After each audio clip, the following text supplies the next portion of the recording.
of Conrad. Chapter 45. When Tamb' Itam, paddling madly, came into the town reach, the women thronging the platforms before the house were looking out for the return of Dain Waris's little fleet of boats. The town had a festive air. Here and there men, still with spears or guns in their hands, could be seen moving or standing on the shore in groups.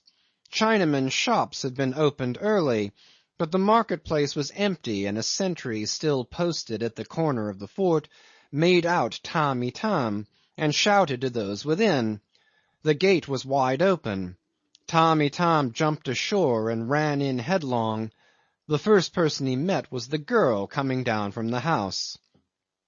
Tamb' Itam, disordered, panting, with trembling lips and wild eyes, stood for a time before her as if a sudden spell had been laid on him. Then he broke out very quickly, "They have killed Dain Waris and many more." She clapped her hands, and her first words were, "Shut the gates." Most of the fortmen had gone back to their houses, but Tamb' Itam hurried on the few who remained for their turn of duty within. The girl stood in the middle of the courtyard while others ran about. "Doramin!" she cried despairingly, as Tamb' Itam passed her. Next time he went by he answered her thought rapidly. "Yes, but we have all the powder in Patusan." She caught him by the arm, and, pointing at the house, "Call him out," she whispered, trembling. Tamb' Itam ran up the steps. His master was sleeping.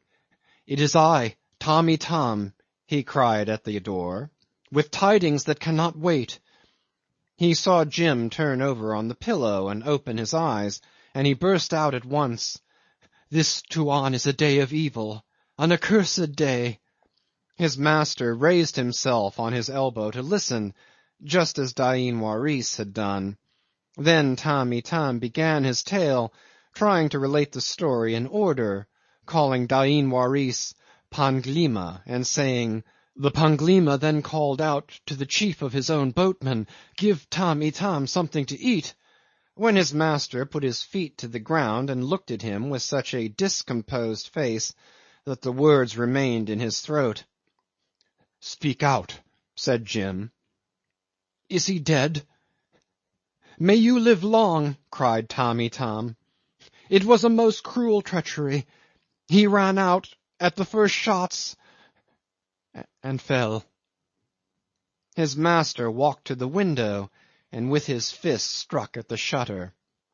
The room was made light, and then in a steady voice, but speaking fast, he began to give him orders to assemble a fleet of boats for immediate pursuit, go to this man, to the other, send messengers, and as he talked he sat down on the bed, stooping to lace his boots hurriedly, and suddenly looked up. "Why do you stand there?" he asked, very red-faced. "Waste no time." Tamb' Itam did not move. "Forgive me, Tuan, but he began to stammer. "What?" cried his master aloud, looking terrible, leaning forward with his hands gripping the edge of the bed.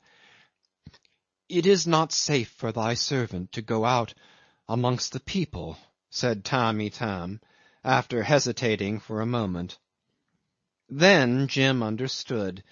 He had retreated from one world for a small matter of an impulsive jump, and now the other, the work of his own hands, had fallen in ruins upon his head. It was not safe for his servant to go out amongst his own people. I believe that in that very moment he had decided to defy the disaster in the only way it occurred to him such a disaster could be defied. But all I know is that without a word he came out of his room and sat before the long table, at the head of which he was accustomed to regulate the affairs of his world, proclaiming daily the truth that surely lived in his heart. The dark power should not rob him twice of his peace. He sat like a stone figure. Tamb' Itam, deferential, hinted at preparations for defence. The girl he loved came in and spoke to him, but he made a sign with his hands. and she was awed by the dumb appeal for silence in it. She went out on the veranda and sat on the threshold, as if to guard him with her body from the dangers outside. What thoughts passed through his head? What memories? Who can tell? Everything was gone, and he who had been once unfaithful to his trust had lost again all men's confidence.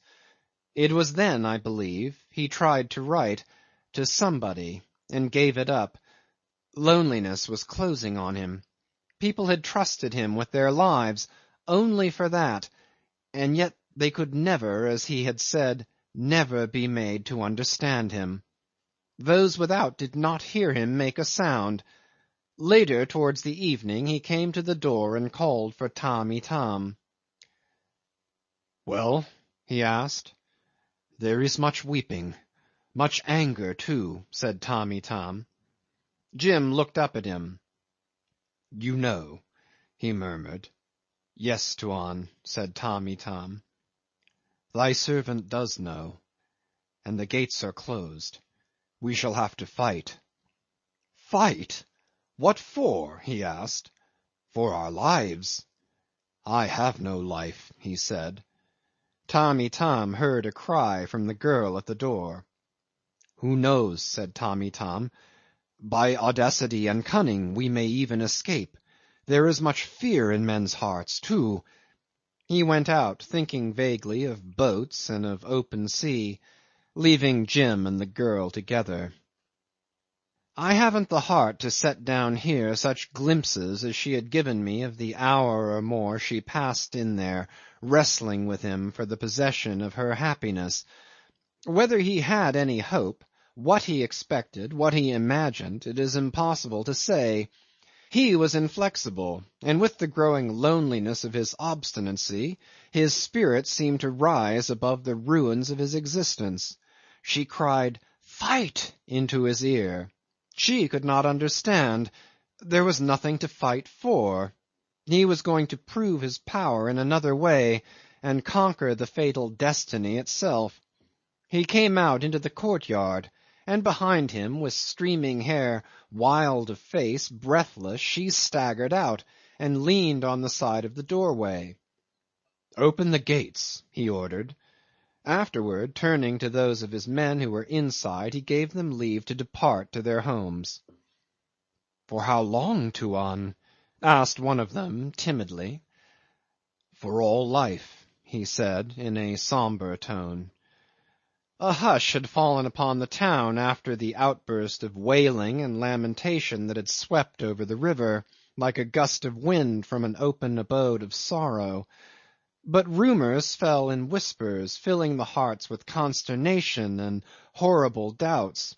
The robbers were coming back, bringing many others with them in a great ship, and there would be no refuge in the land for any one.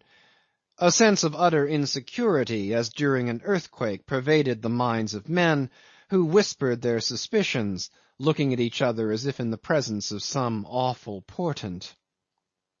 The sun was sinking towards the forest when Dain Waris's body was brought into Doramin's campong. 4 men carried it in, covered decently with a white sheet, which the old mother had sent out down to the gate to meet her son on his return. They laid him at Doramin's feet, and the old man sat still for a long time, one hand on each knee, looking down. The fronds of palms swayed gently, and the foliage of fruit trees stirred above his head. Every single man of his people was there, fully armed, when the old nakhoda at last raised his eyes. He moved them slowly over the crowd as if seeking for a missing face. Again his chin sank on his breast. The whispers of many men mingled with the slight rustling of the leaves. The Malay who had brought Tamb' Itam and the girl to Samarang was there too. Not so angry as many, he said to me, but struck with a great awe and wonder at the suddenness of men's fate, which hangs over their heads like a cloud charged with thunder. He told me that when Dain Waris's body was uncovered at a sign of Doramine's, he whom they often called the White Lord's friend was disclosed lying unchanged with his eyelids a little open as if about to wake. Doramine leaned forward a little more, like one looking for something fallen on the ground. His eyes searched the body from its feet to its head, for the wound maybe. It was in the forehead and small, and there was no word spoken while one of the bystanders, stooping, took off the silver ring from the cold stiff hand. In silence he held it up before Doramine.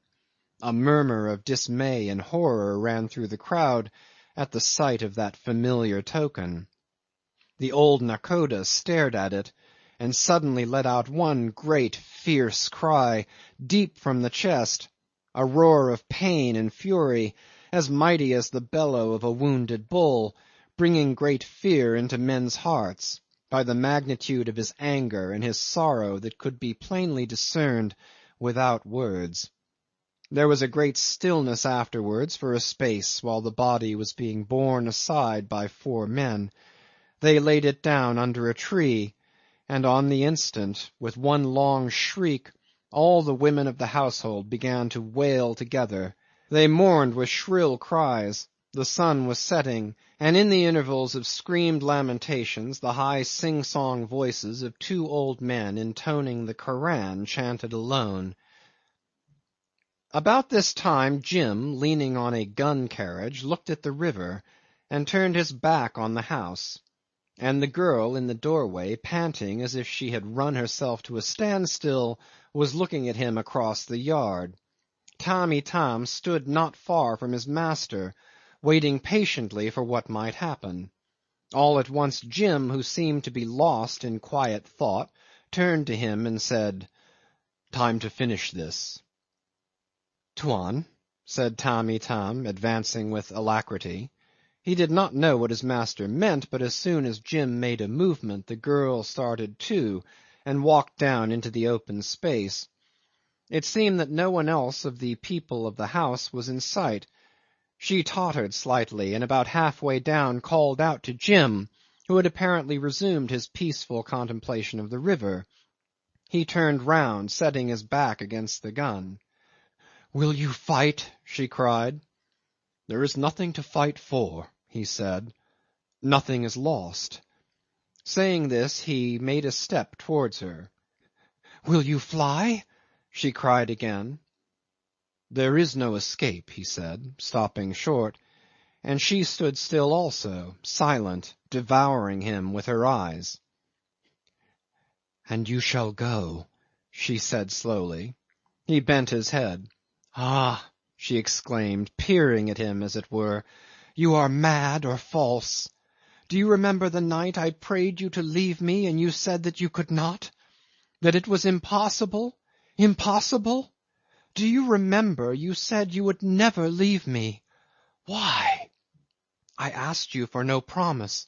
You promised, unasked. Remember?" "Enough, poor girl," he said. "I should not be worth having." Tamb' Itam said that while they were talking she would laugh loud and senselessly, like one under the visitation of God. His master put his hands to his head. He was fully dressed as for every day, but without a hat. She stopped laughing suddenly. "For the last time," she cried menacingly, "will you defend yourself?" "Nothing can touch me," he said in a last flicker of superb egoism. Tamb' Itam saw her lean forward where she stood, open her arms, and run at him swiftly. She flung herself upon his breast and clasped him round the neck. "Ah, but I shall hold thee thus," she cried. "Thou art mine."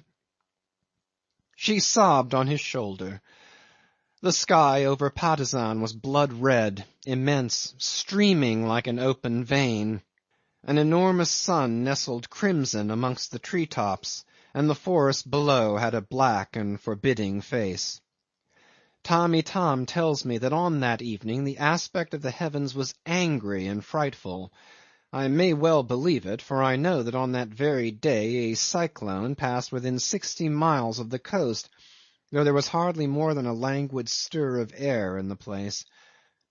Suddenly Tamb' Itam saw Jim catch her arms, trying to unclasp her hands. She hung on them with her head fallen back. Her hair touched the ground.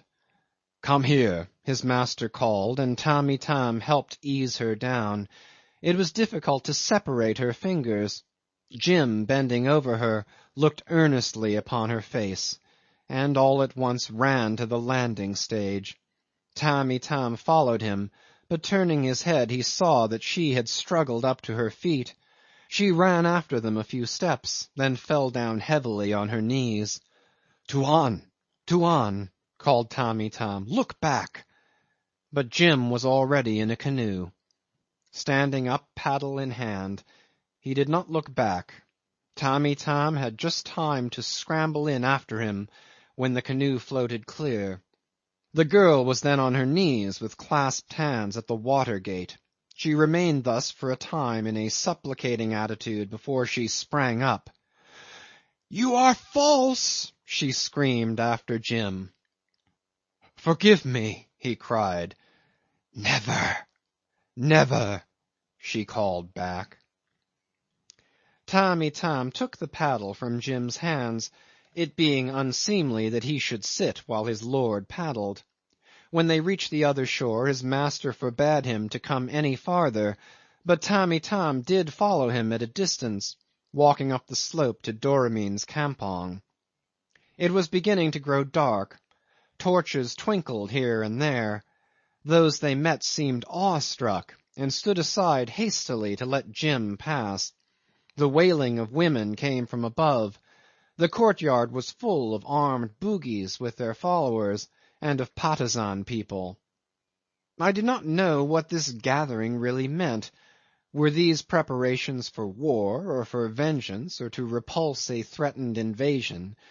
Many days elapsed before people had ceased to look out quaking for the return of the white men with long beards and in rags, whose exact relation to their own white man they could never understand. Even for those simple minds poor Jim remains under a cloud. Doramin alone, immense and desolate, sat in his arm-chair with the pair of flintlock pistols on his knees, faced by an armed throng. When Jim appeared, at somebody's exclamation, all heads turned round together, and then the mass opened right and left, and he walked up a lane of averted glances. Whispers followed him, murmurs. "He has worked all the evil. He hath a charm."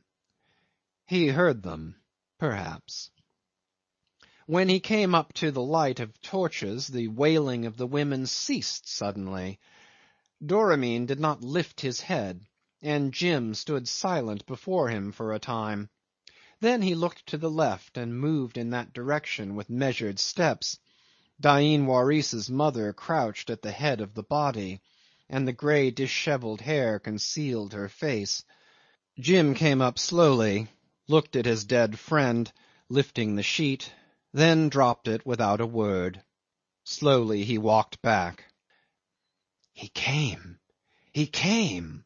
was running from lip to lip, making a murmur to which he moved. "He hath taken it upon his own head," a voice said aloud. He heard this, and turned to the crowd.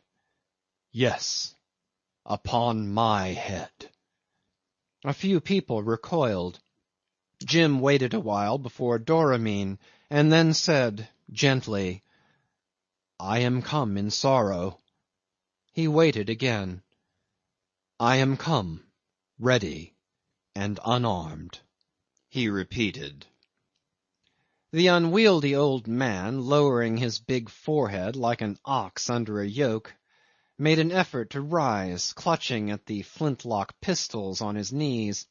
From his throat came gurgling, choking, inhuman sounds, and his two attendants helped him from behind. People remarked that the ring which he had dropped on his lap fell and rolled against the foot of the white man. and that poor Jim glanced down at the talisman that had opened for him the door of fame, love, and success, within the wall of forests fringed with white foam, within the coast that under the western sun looks like the very stronghold of the night. Doramin, struggling to keep his feet, made with his two supporters a swaying, tottering group. His little eyes stared with an expression of mad pain, of rage, with a ferocious glitter, which the bystanders noticed. And then, while Jim stood stiffened and with bared head in the light of torches, looking him straight in the face, he clung heavily with his left arm round the neck of a bowed youth, and lifting deliberately his right, shot his son's friend through the chest. The crowd, which had fallen apart behind Jim as soon as Doramin had raised his hand, rushed tumultuously forward after the shot. They say that the white man sent right and left at all those faces a proud and unflinching glance. Then, with his hand over his lips, he fell forward, dead. And that's the end. He passes away under a cloud, inscrutable at heart, forgotten, unforgiven, and excessively romantic. Not in the wildest days of his boyish visions could he have seen the alluring shape of such an extraordinary success. For it may very well be that in the short moment of his last proud and unflinching glance he had beheld the face of that opportunity which, like an Eastern bride, had come veiled to his side. But we can see him, an obscure conqueror of fame, tearing himself out of the arms of a jealous love at the sign, at the call of his exalted egoism. He goes away from a living woman to celebrate his pitiless wedding with a shadowy ideal of conduct. Is he satisfied quite now, I wonder? We ought to know. He is one of us. And have I not stood up once like an evoked ghost to answer for his eternal constancy? Was I so very wrong after all? Now he is no more, there are days when the reality of his existence comes to me with an immense, with an overwhelming force. And yet, upon my honour, there are moments too when he passes from my eyes like a disembodied spirit astray amongst the passions of this earth, ready to surrender himself faithfully to the claim of his own world of shades. Who knows? He is gone, inscrutable at heart, and the poor girl is leading a sort of soundless, inert life in Stein's house. Stein has aged greatly of late. He feels it himself, and says often that he is preparing to leave all this, preparing to leave, while he waves his hand sadly at his butterflies. September 1899 to July 1900. The end. End of chapter 45 and end of the novel.